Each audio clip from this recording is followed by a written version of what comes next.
বানতলা বারোয়ারি পূজায় দ্বিতীয় দিনে মা শীতলার পালা, জমকালো সন্ধ্যায় সাংস্কৃতিক অনুষ্ঠানে জনসমুদ্র। বানতলা বারোয়ারি পূজার আজ দ্বিতীয়তম দিন। এদিন ভক্তি ও উৎসবের আবহে মা শীতলার পালার মধ্য দিয়ে শুভ সূচনা হয় সন্ধ্যার অনুষ্ঠানমালা।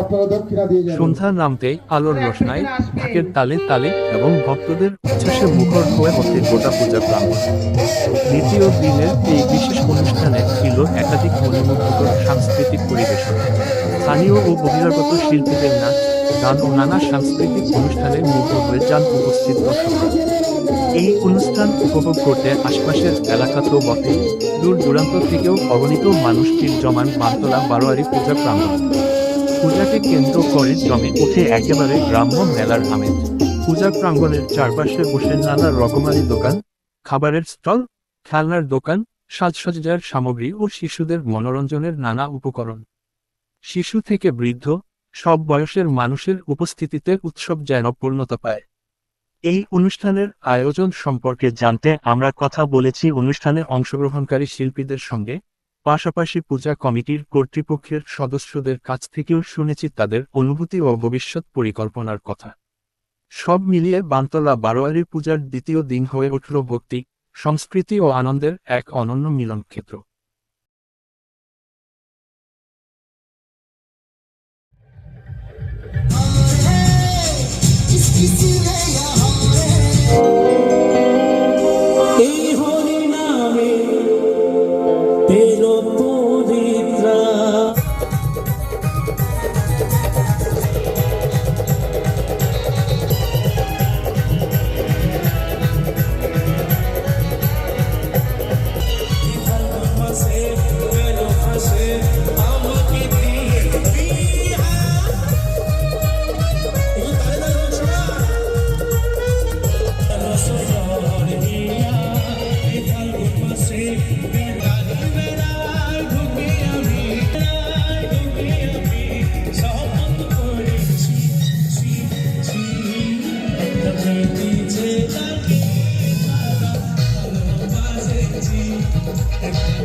এই বারোয়ারি পূজা কমিটির মেম্বার বানিয়ে নিল ব্যাট করিয়ে, তাই তো?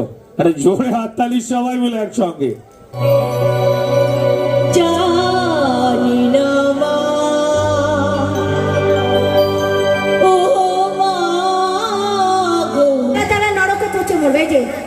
হাত তুলুন সকলে মিলে, অবশ্যই হাত তুলুন সকলে মিলে, বলে রাধা রানী কি, বৃন্দাবন ধাম কি, কানাইয়া লাল কি, মথুরা ধাম কি।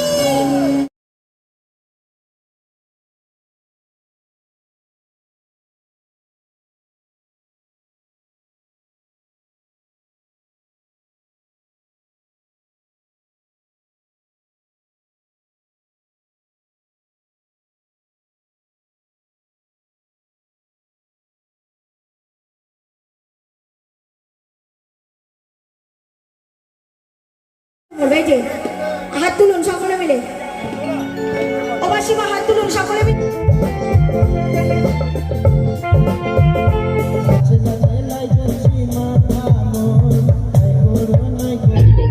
হ্যাঁ, এর জন্য আমি সারা পাড়া প্রতিবেশীর কাছে ধন্যবাদ জানাবো যে আমাদের এই মন্দিরটা সবার প্রচেষ্টায় আমরা গড়ে তুলতে পেরেছি। এর জন্য আমরা খুব খুশি, মনের দিক থেকে খুব আনন্দিত।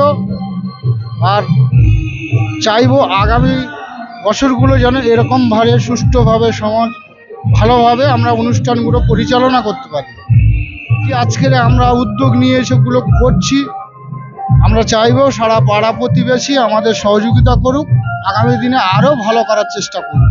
আমার নাম শ্রী ভোলানাথ মণ্ডল। বানতলা গ্রামের ছেলে আমি। আমরা তো এর আগেও আমরা বলেছি যে এই মন্দিরটা পাওয়ার পরে আমার গ্রামবাসীরা খুব খুশি, এবং এই যে একটা অনুষ্ঠান সুন্দর সকলকে নিয়ে পরিচালনা করে আমরা যাচ্ছি, এতে আমাদের খুব মানে মনের দিক থেকে এবং প্রত্যেকের কাছে যে পৌঁছে দিতে পেরেছি আমরা খুব খুশি এবং সকলকে আনন্দ দিতে পেরেছি। এটা আমার মন বলছে যে সকলেই খুশি, মা বোনেরা সবাই এসে আনন্দ করছে এবং একটু পরে সবাই ভরে যাবে। এখন তো কেউ কেউ কিছু রান্না বান্না করে আসছে, তো আস্তে আস্তে আসছে, সবাই আনন্দ ভোগ করবে। আমরা আজকের এইটা নিয়ে 4 বছর এখানে আসছি আমি, তো খুব সুন্দর পরিবেশ বা খুব সুন্দর আসর, এটা খুব ভালো লাগে এখানে আমাদের গান করতে বা এখানে আসতে আমাদের খুব ভালো লাগে। এদের এই কমিটি দাদাভাইদের সত্যি খুব সুন্দর ব্যবহার বা খুব ভালো আমরা পরিষেবা পাই, কোনো অসুবিধা হয় না। আমরা এখানে গান করতে খুব ভালো লাগে আমাদের, তাই আমরা প্রত্যেক বছর আমরা এখানে আসি। এটা নিয়ে আমি 4 থেকে 5 বছর আসছি এই আসরে গান করতে।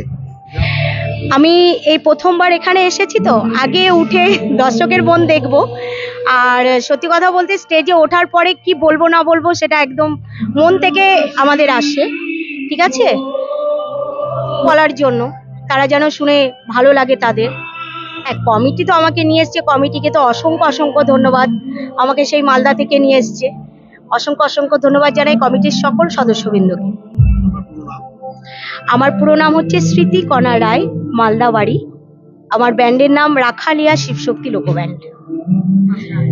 অ্যাকচুয়ালি আমি তো অ্যালবাম শিল্পী, আমার নিজস্ব অ্যালবাম আছে, আর এখানে অনেক ঠাকুরকে নিয়ে যেহেতু গ্রামবাসী বৃন্দের গ্রামীণ পুজো উপলক্ষে এটা হচ্ছে, তো চেষ্টা করব। মা কালীও আছে, মা দুর্গাও আছে, রাধারানী আছে, সব আছে। প্রথমে আমার অ্যালবাম থেকে একটি মায়ের গান দিয়ে উঠবো। আমার নাম নীলিশা, আমি এসেছি আপনার ট্যাংরা থেকে। আজকে যেহেতু আমাদের মানে সব রকমই গান হবে, বাংলা থেকে হিন্দি থেকে সমস্ত কিছু, আজ তো সবাই নাচ গানের জন্য করেছে, তো আমি সব রকমই গান গাইবো, ঠাকুরের গানও করবো।